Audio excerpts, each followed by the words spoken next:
এবারের পৌষ সংক্রান্তিতে তুলোর মতো নরম তুলতুলে এই পিঠেটা একবার তৈরি করে দেখুন।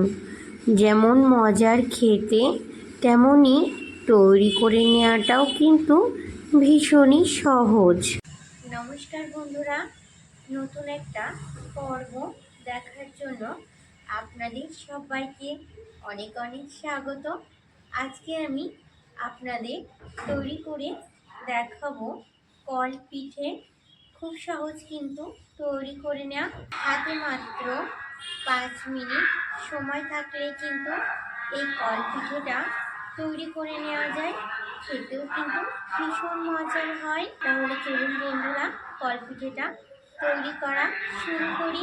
কল পিঠেটা তৈরি করার জন্য একটা বাটি নিয়ে নিয়েছি, আর নিয়ে নিয়েছি 1 বাটি পরিমাণে চালের গুঁড়ো। এখানে কোনো মাপ নেই, আপনারা যতটা পরিমাণে তৈরি করতে চান পিঠেটা সেই অনুপাতে চালের গুঁড়োটা নিয়ে নেবেন। দিয়ে দিচ্ছি স্বাদ মতো সামান্য একটু লবণ। এখানে আমি গরম জল নিয়েছি।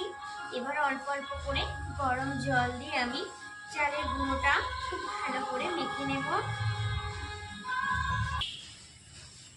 অল্প অল্প করে গরম জল দেবো আর নাড়াচাড়া করে মিশিয়ে নেব। একদম কিন্তু গরম জলটা, দেখুন বাষ্প বেরোচ্ছে।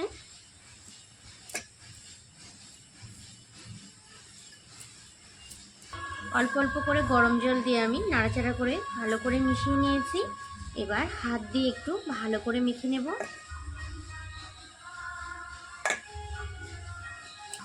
হাত দিয়ে কিন্তু খুব সুন্দর করে মেখে নিতে হবে।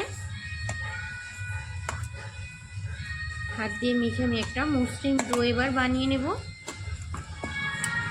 দেখুন আমি হাত দিয়ে খুব সুন্দর করে ডোটা মেখে নিয়েছি। ডোটা কিন্তু একটু নরম করতে হবে। দেখুন হাতের সঙ্গে কিন্তু একটু একটু লেগে যাচ্ছে, এরকম একটু নরম করেই কিন্তু বানাতে হবে। এই পিঠেটা কিন্তু একটা কলের সাহায্যে বানানো হয়, সেই জন্য এই পিঠের নাম কল পিঠে।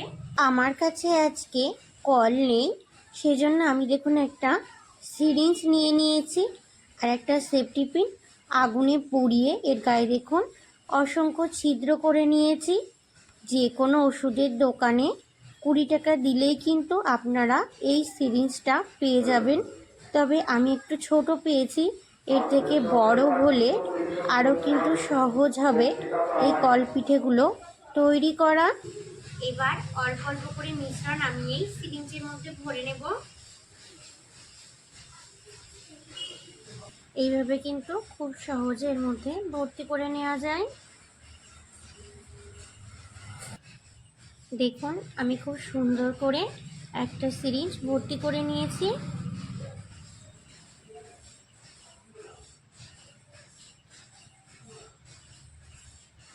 ডেকচির মধ্যে কিছুটা জল নিয়েছি, এবার আমি গ্যাসের উপরে বসিয়ে দিচ্ছি। আর নিয়ে নিয়েছি একটা ছিদ্রযুক্ত থালা। ছিদ্রযুক্ত থালা নিলে ভাতটা কিন্তু খুব সুন্দর করে উঠবে। এবার থালাটা আমি ডেকচির উপরে দিয়ে দিচ্ছি। যে সিরিঞ্জের মধ্যে আমি পিঠের ডোটা ভরে নিয়েছিলাম, পেছন দিক থেকে এবার এইভাবে চাপ দেব।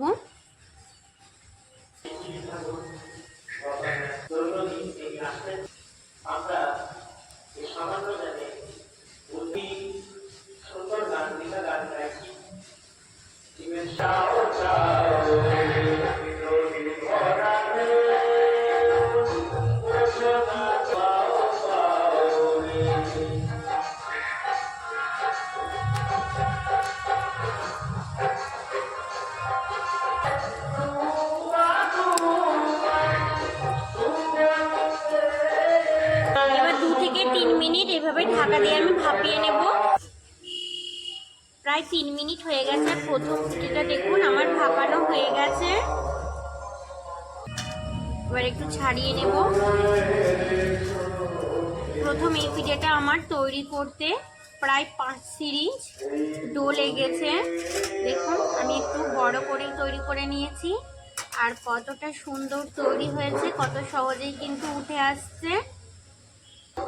এবার এই পিঠেটা আমি নামিয়ে নিচ্ছি। তৈরি করে নেওয়া পিঠেটা একটা প্লেটের মধ্যে আমি নিয়ে নিচ্ছি। আর একটা পিঠেও আমি সেম একইভাবে তৈরি করে নিচ্ছি।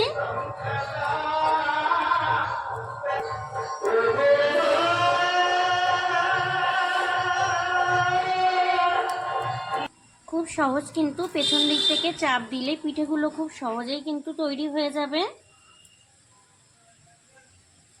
দেখুন কত সুন্দরভাবে তৈরি হয়ে যাচ্ছে।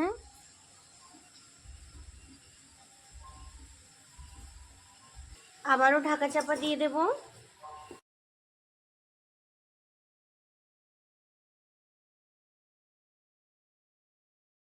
এই পিঠেটাও নিয়ে নিচ্ছি। এইভাবে আমি সমস্ত পিঠেগুলো তৈরি করে নেব।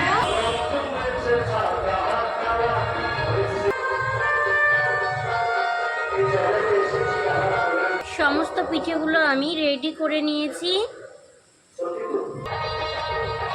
এই পিঠেগুলো কতটা নরম হয়েছে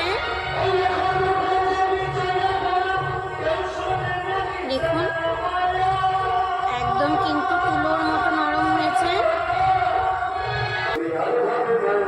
গরম গরম এই পিঠেগুলো সমস্ত ধরনের তরকারি এছাড়া মাংসের ঝোল দিয়ে খেতেও কিন্তু দুর্দান্ত লাগে। আর গরম গরম এই পিঠেগুলো এরকম খেজুরের গুড় দিয়ে খেতে কিন্তু খুবই সুন্দর লাগে। আমার আজকের তৈরি এই কল পিঠে রেসিপিটি যদি ভালো লেগে থাকে অবশ্যই ছোট্ট একটা কমেন্টে জানাবেন। চ্যানেলটি সাবস্ক্রাইব করে পাশে থাকার অনুরোধ রইল। ভালো থাকবেন আপনারা সবাই, সুস্থ থাকবেন। আজ এই পর্যন্ত।